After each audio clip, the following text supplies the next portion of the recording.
suggest a direct approach. Enter the facility through the main We're trying to do a entrance. stream a day, but my schedule changes up too sporadically, so I can't keep to that. That our bombing run started some fires in the facility. Nothing big yet, but they'll spread. I should be able to open the gate if you get to the terminal I've marked on your HUD. We're on it. Best way into the facility is guys. the main entrance. I've got a squad in the We area got to lend a hand. 1 minute, T-minus 1 minute into the review. Anime, are you ready to talk about the episode? Just about. Are on their way. Alright, AJ, are you ready to talk about the episode? Well, of course. Alright.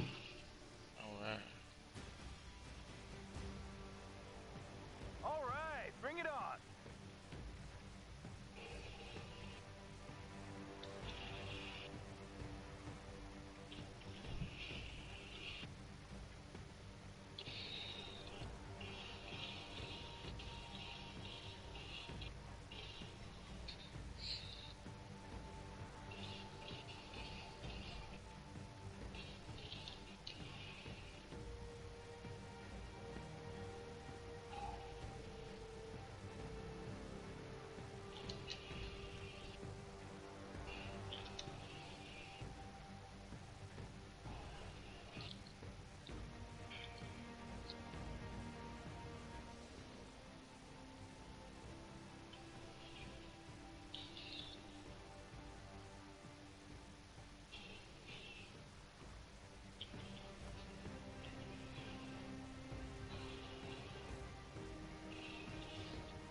Oh, I need help, Anime.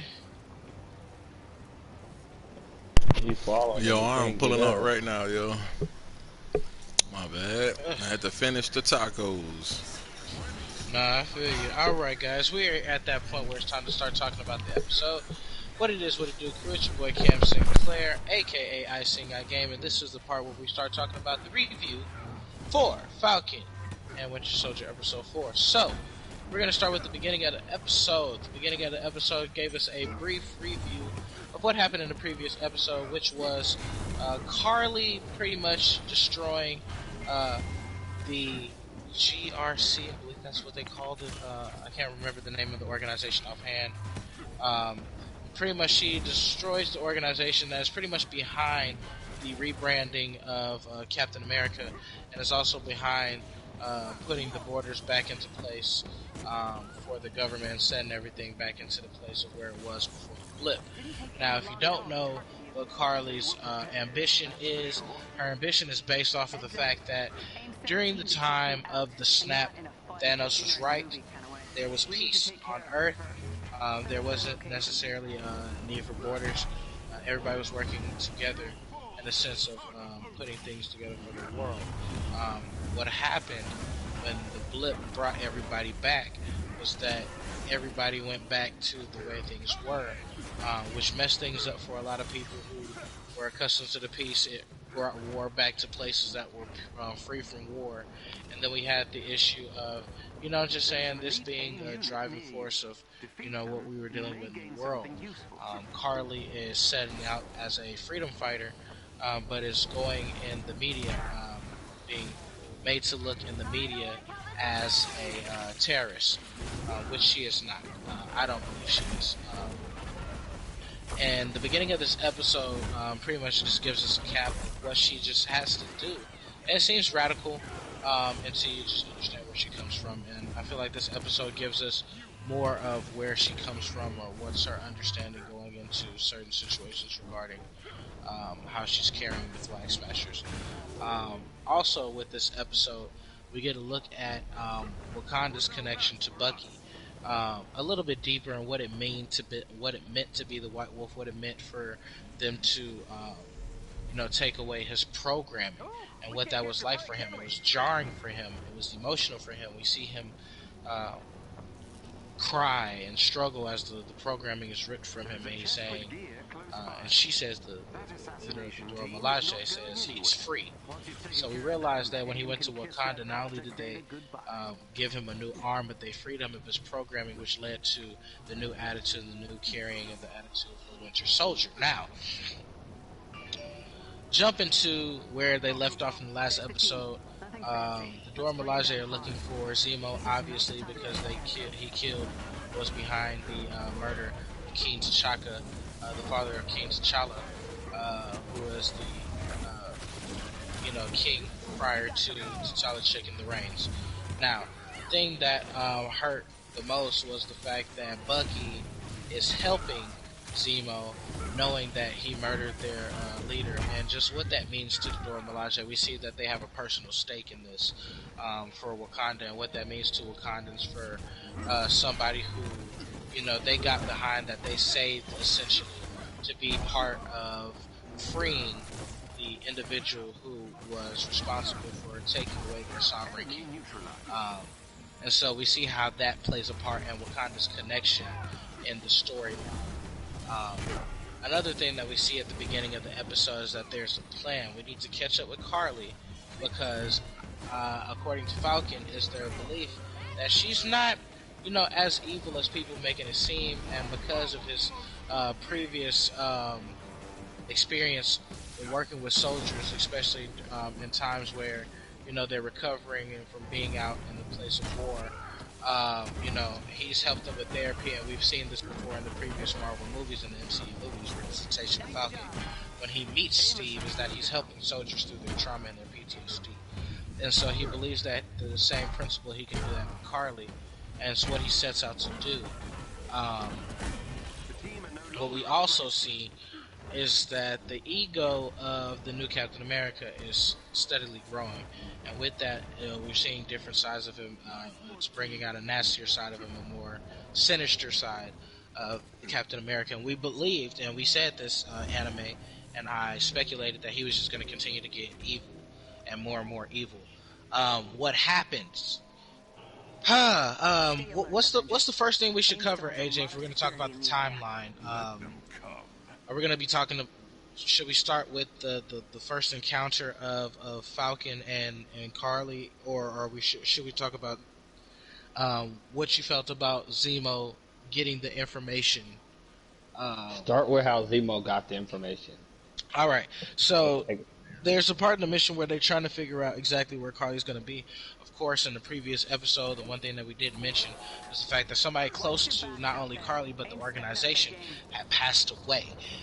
So in this episode, where Carly was specifically, was pretty much at the funeral of the person, the beloved person that the organization and herself held deep. With that being said, Falcon tries to reason with Zemo, saying, as much as you hate super soldiers, your hatred for them is probably misplaced. We see that Zemo feels that super soldiers are, irredeemable. He feels like they pose not only threats to organization, but just life itself. And he just hates super soldiers. They're, responsible for a lot of his pain and anguish. And I feel like he's using that to drive his mission. With that being said, his recklessness for the mission is seemingly taking away from pretty much what's supposed to be something that we're working towards. Getting the mission, completed without, worrying about Zemo getting loose, without worrying about the consequences of Zemo being free itself. They need information on how to find Carly, and what happens is they go through the city looking for information. They go and ask a lot of people for information because they're outsiders. A lot of people don't trust them. And even though Falcon has, some of the best rapport out of any of the Avengers, people still don't trust him because he's an outsider, so he's not able to help the way that he would like to.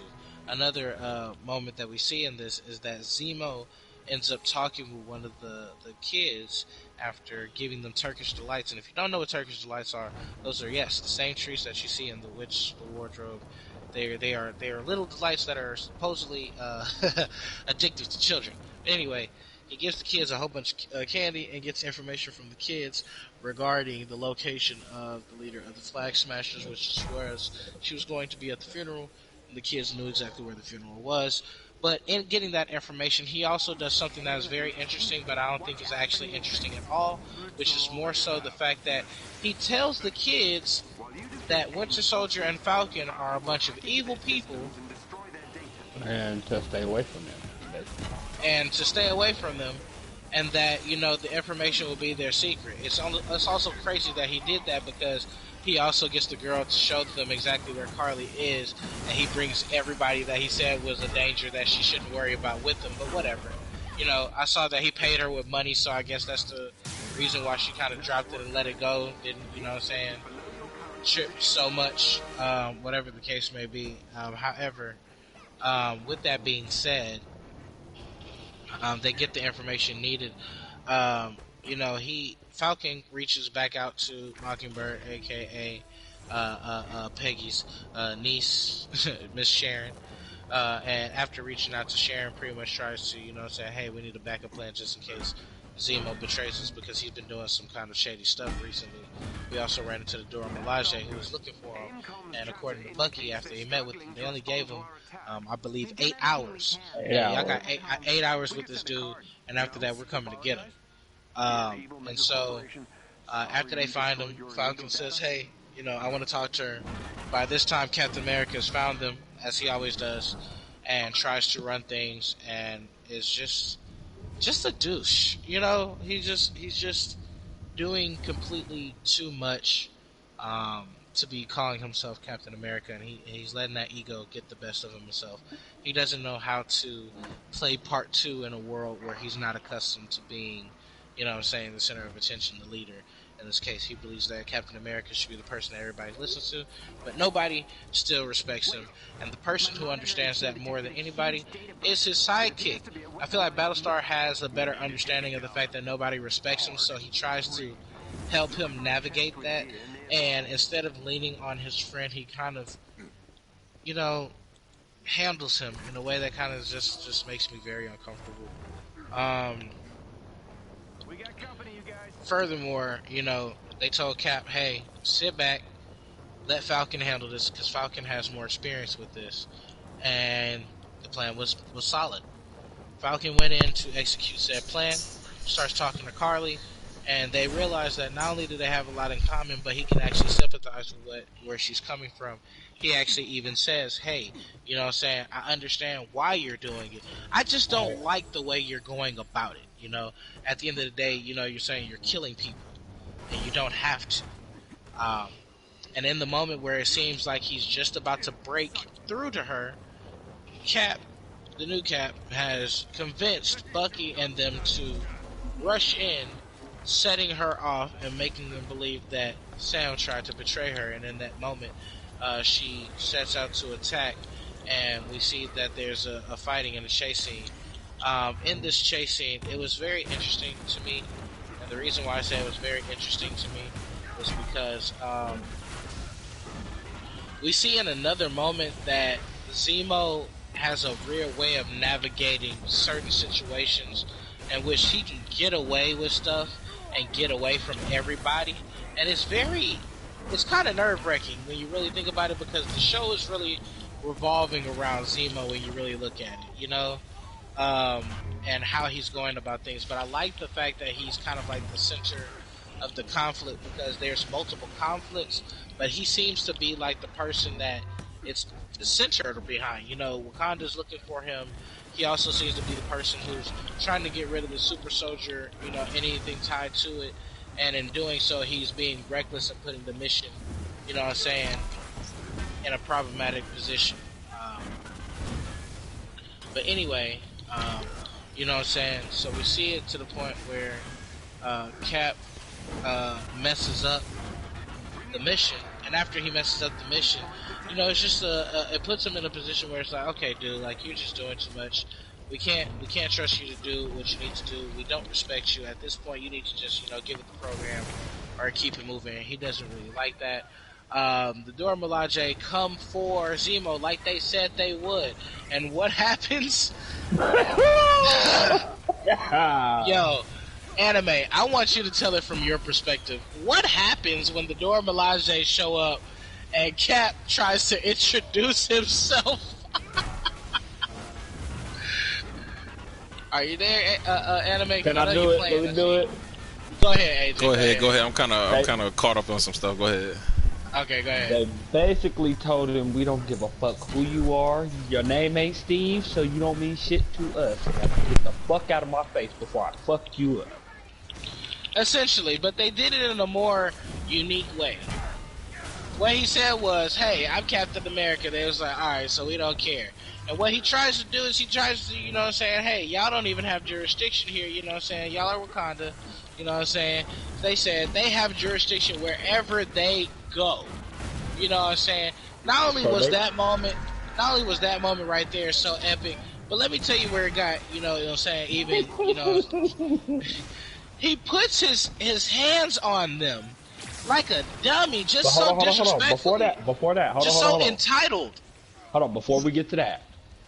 So Sam tells him, he was like, look, you better off fighting Bucky before you fuck with the Dora Milaje. Yeah, he was like, you better off fighting Bucky before you try to fight them. Like, look, you got experience with super soldiers, but you ain't got no experience with them, and the Dora Milaje ain't nothing to play with, pimping, because they're a different breed, pimp, so you need to get with the program. And he wasn't hearing that, it was a warning that he just did not adhere to. And after, not adhering to the mission, to the warning, what he continued to do was touch the leader, or I'm guessing, the assumed leader of the Dora Milaje at that point.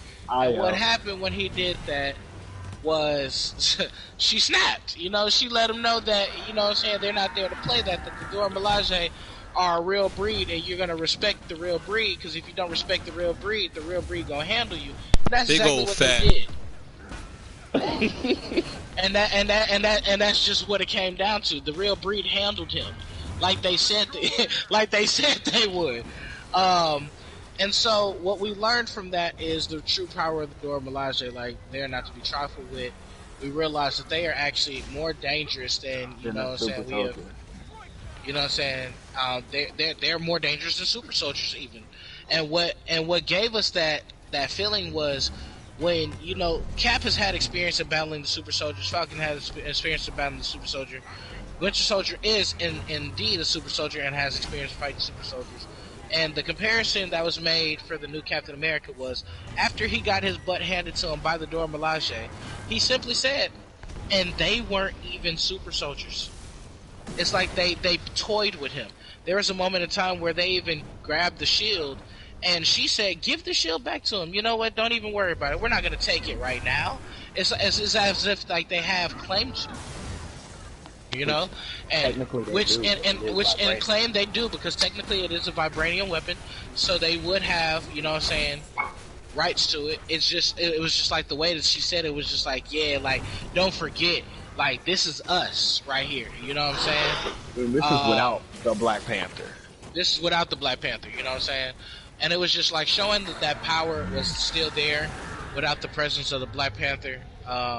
Just gave me, a new feeling about Wakanda. It gave me a newfound respect for them, okay? Exactly. Because I just thought they were just little petty bodyguards, but, they had a little bit of hands, but after that, after seeing that, alright, but check this, you left something out, though.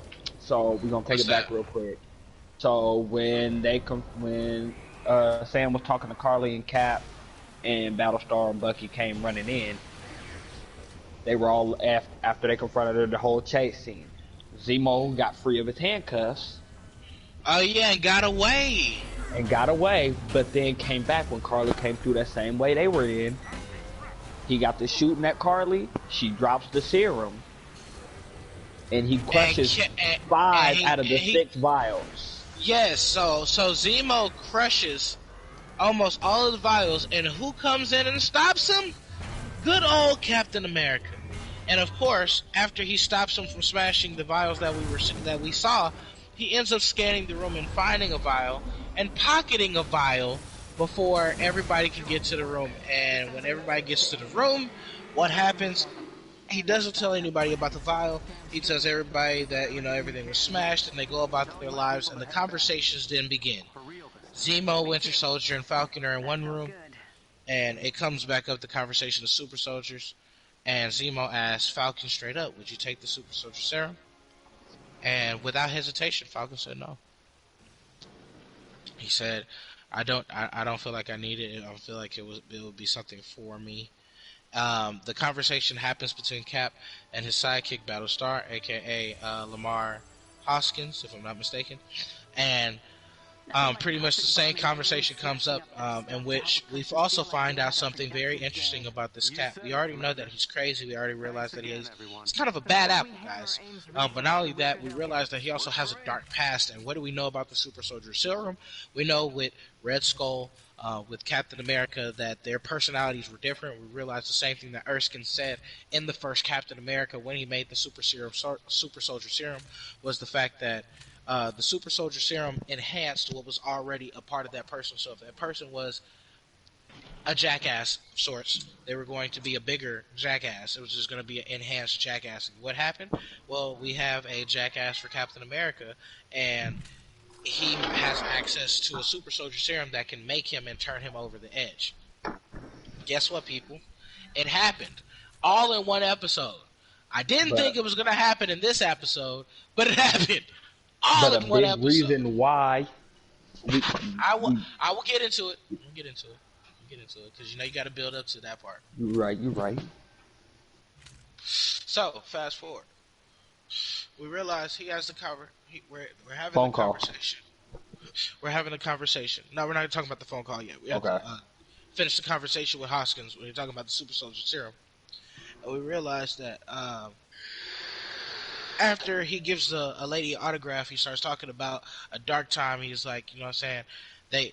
You would deserve the Super Soldier Serum. You got these Medal of Honors. You start reading his resume that we know that they fed the people about what kind of person the person stepping into the mantle of Captain America represents. And we know that that's not truly what he represents. Why? Because he even tells us himself. Do you know what we had to do to get those Medal of Honors? You know what I'm saying? The things that we have to do, the dark things that we have to do, and we realize that this is where he's revealing that there's a darkness to this new Captain America that the people aren't seeing, that we have access to, that we are being able to see, but the people don't see. And the thing about it is, I like the way that they did the writing about this, because I feel like the reason why they revealed it the way they did to the people at the end of the episode, or we just touch base on that only because it's relevant to what I'm about to say right now, is the fact that I felt like the way that they wrote Cap is that they were building up to his world reveal when they saw, oh no, this is a different Cap. Okay? So, we start seeing this, and after he reveals that there was a dark side to him, we realize that the tone of the conversation changes. And then Lamar Hoskins realizes what he's talking about when he was like, the Super Soldier Serum just enhances what's inside of you. And he felt like, and admitting and to himself, and in that moment admitting to his partner that that moment was dark for him. He realized that could enhance a certain darkness inside of him. So, I don't believe that at the end of the conversation he was as confident as he was in the beginning of the conversation, saying, hey, yeah, I would take that super serum. But he did say something that was very interesting and said, if we had the super serum back in Afghanistan, we would have saved a whole lot more people, which means they sat by and watched a whole bunch of people die and probably could have done something about it. And didn't. And didn't, or couldn't. I don't think that's quite what it was. I think what they were saying was the couldn't part, where they obviously wanted to. It was their job, naturally they was good people doing their job, but I think they had a situation where they were trying to save people but came up short. And I think that's what the Cap struggled with the whole time. It's like we talked in the last review about the dynamic between the new Cap and Sam, is that they both kind of feel that they lack something. Obviously, that Super Soldier Serum, right? We got to that part today where Sam, said, obviously, I wouldn't take it if I had the chance. And obviously, the new Cap would if he had the chance, you know what I'm saying? But I think they struggled with that part of it. But I feel like there's more to it, because even the psychology and why why the reasoning each, different party would have taken the super soldier serum. It all goes back to the development of the character. I mean, it's who they are. They military guys, it's and who their they are. job is like they got the high sense of duty. Failure is not an option. So when you fail, that shit it's gonna eat you apart. Especially when a lot of innocent people die. And the way they talk, it sound like a lot. They weren't able to save a lot of innocent people. Not that they weren't trying. Like I'm saying, they were trying to save them, but they humans. They not super soldiers. They not they not Avengers and whatnot. They couldn't save them. They came up short because they lacked that little extra oomph. So I think he just always felt like that. And then obviously when he had the chance to take it, he took it and boy snapped. Oh, and this is where we're getting to the interesting part. So, we set up a moment where Carly hits Sam's sister with the phone call, very interesting phone call, saying, hey, I want to know about your brother because I want to make sure that I don't have to kill him. And pretty much she had already set up a plan in which she had set up stuff that they wanted to get Cap separated from Winter Soldier and Falcon, and this was her way of doing so, which was reaching out to Sam and finding a way to personally get Sam to look for her. So in doing that, he set it up where she threatened his sister and the family. The call then gets relayed to Sam. Hey, this is her location. Saying she threatened the kids. All right, I'm about to go handle this. And they do a little meetup. She says, come alone. He says, no. Winter Soldier says, you're not going alone. I've got your back. She notices it, but she also notices that Bucky stays out of it. So it's really a conversation between her and Sam. And pretty much it's like, I realize your sister is more like me than you realize you're more like me than you realize at the same time. I want you to join me because I feel like you understand where I come from and you realize I'm not really trying to do this from this type of standpoint. But I feel like she was trying to get him to understand from her point of view again, but I felt like there was also a ploy to keep him away from Cap because what he ran into was an ambush, and of course, I felt like Cap set his tracker to track Falcon and them. He ended up being right in the facility of where he needed to be, and they set up a trap for him in which he thought that he found Carly, but what he did was find a whole host of super soldiers. And, we thought they were going to handle him. We was actually kind of worried. Why? Because we didn't see him take the super soldier too. We knew that he had it, but we didn't see him take it, And what happens is we see, super soldier attack him. There's a metal rod. Of course, he grabs it and he bends it like it's nothing. And we're like, yo, this man took the super soldier serum. He actually took it. And it was at that point he was literally like kicking people through the wall. At this point, I forgot to mention they had snatched Lamar Hoskins. Yes, Battlestar was snatched up and got kidnapped by the super soldier. So he, one of the super soldiers. So Cap went looking for him, and in doing so, he ends up running into Falcon and Bucky. It becomes a whole battle royale between the group again against the super soldiers. And then what happens? Battlestar comes in and tackles one of the super soldiers and stops. I think he tackles Carly actually. Yeah. And stops Carly from hitting Cap unexpectedly. And what happens is Carly hits him with the super soldier punch of death, legitimately down the middle of the sternum, cracks him with the super soldier punch directly to the chest, kills him on impact. He hits the wall, falls down, and that was the end of it, man. To be completely honest, it was a sad thing watching Lamar die in that way, and we see that. Oh, shout out to Nick for tapping into the stream. Appreciate you, bro. Thank you for showing love, man. And yeah, man, it was at that moment that after he watched his homeboy die, he snaps, and we see the true essence of his super soldier serum taking over and what it does to him. And what it does is not only does it make him snap, he starts chasing the guy, and after he starts chasing him, we start realizing that he's not just chasing him for the sake of chasing him. He's chasing him for the fact of getting revenge for his boy. And in doing that, he crosses a line. He chases him down. We realize like the super soldier serum worked. It gave him the speed that he needed. We also saw something different. I thought that when you threw a vibranium shield, even if you were a super soldier, it was supposed to bounce off of stuff and not go into the walls. So like he said, I think that super soldier serum is stronger than the one they had for Steve, because it didn't give him muscle mass like it gave Steve, but it definitely gave him the strength. I think they might be stronger than what Steve was. because he threw that shield and it implanted itself into the wall. So Like he half was that throwing shield was on the wall. like he was throwing that shield to kill. He wasn't throwing that shield, to disarm. He was throwing that shield to kill. Right. I think this serum, like you say, is stronger. I think it's got like a roid rage factor to it though, because it's almost like he can't control it. He know he can't, but he feel that power rushing through him though. And you know what? We had that moment. Hold on, AJ. We had that moment with Carly because Anime just touched on something. The roid rage aspect of it even happened in conversation when she was talking to Falcon. She said, "No, you made me say that," and it was like, "No, you're passionate about what it is. You really feel like this is what you're doing it for." But at the same time, and the reason what you're doing it for is killing people. You're hurting people at the end of the day. You have to realize what you're doing, and Sam is trying to get her to realize, like, we understand that there's this is what you think is a means to an end, but it's not the right way of going about it. You know. But go ahead, AJ. What's the part that you want to touch base on? So, basically, also, you got to think about it. When he took the serum, he was already pissed off. He was already mad. He was already mad.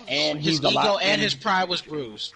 Exactly, from getting beat up by the Dormilaje in the room, and they weren't super soldiers. And on top of that, you got to think his physical aspect of it.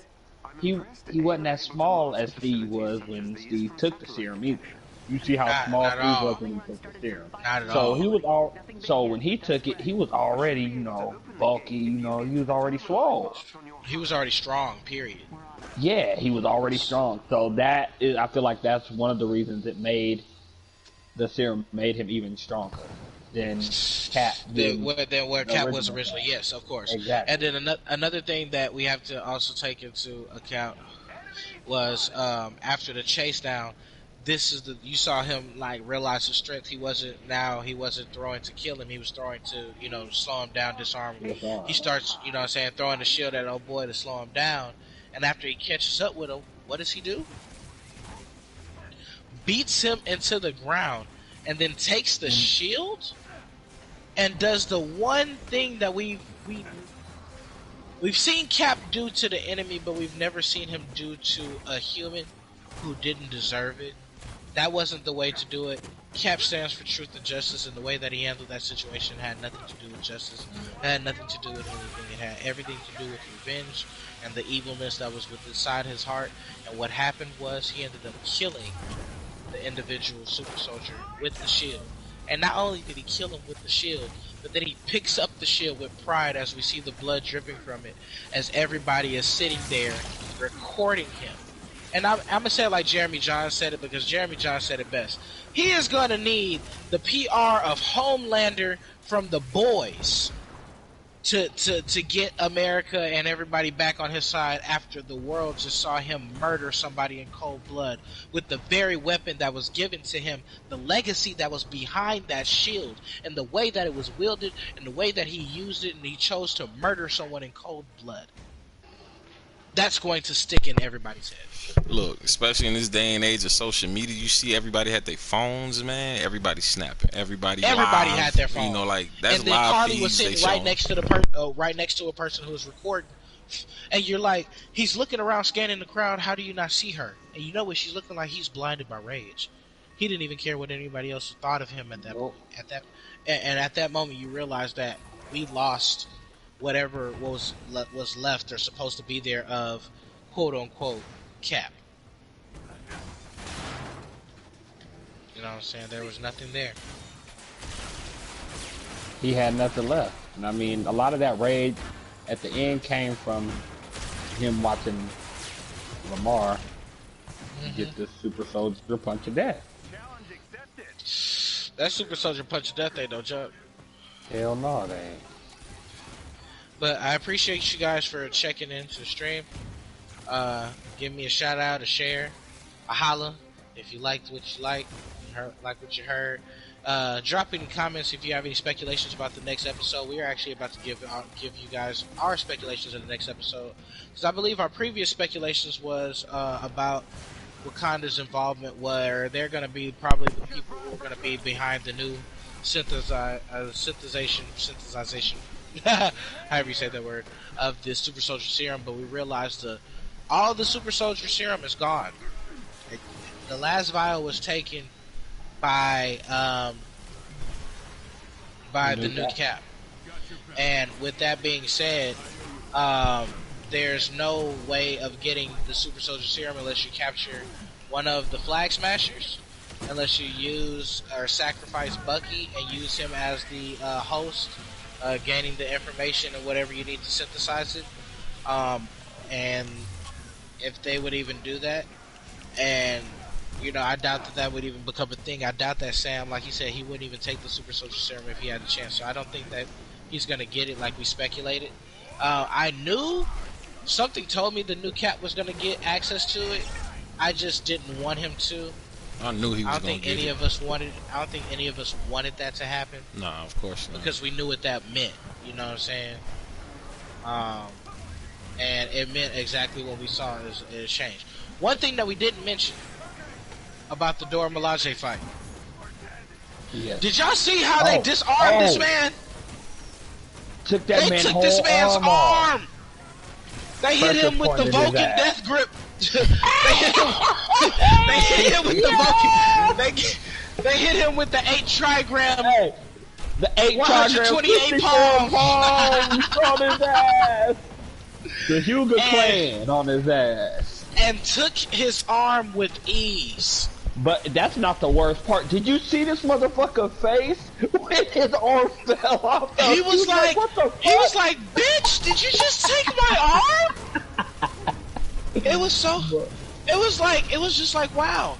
And then the thing about it was, he didn't know that it was possible. And we see that, like, the question comes from Sam. The question comes from Sam. He was like, did you even know that they could do this? No. I had no idea. And he just picks it up and puts it right back on. I was glad that he was able to put it back on, because I thought, oh Lord, like, they took his arm, he can't put that back on. No, but he could. But it was just like the fact that it was like, oh wow, like, they can disarm the Winter Soldier. Like, he's not even a straight. And I feel like they did that as a security measure, just in case they couldn't break the Winter Soldier programming. Exactly. But you also have to look at it like that. That's also an expression of their power, right? And the reason why I say this is because it's like this. Dude, we can disarm super soldiers, we can disarm the new Cap, and we can disarm the Winter Soldier. So it don't really matter who the fuck. So it don't matter who's stepping up to us. Wakanda got this. Wakanda forever. Facts, But with all that being said, we're gonna go ahead and end the stream right there. Appreciate you guys for checking in. It's your boy Cam Sinclair, aka I Sing I Game, signing out. Get it!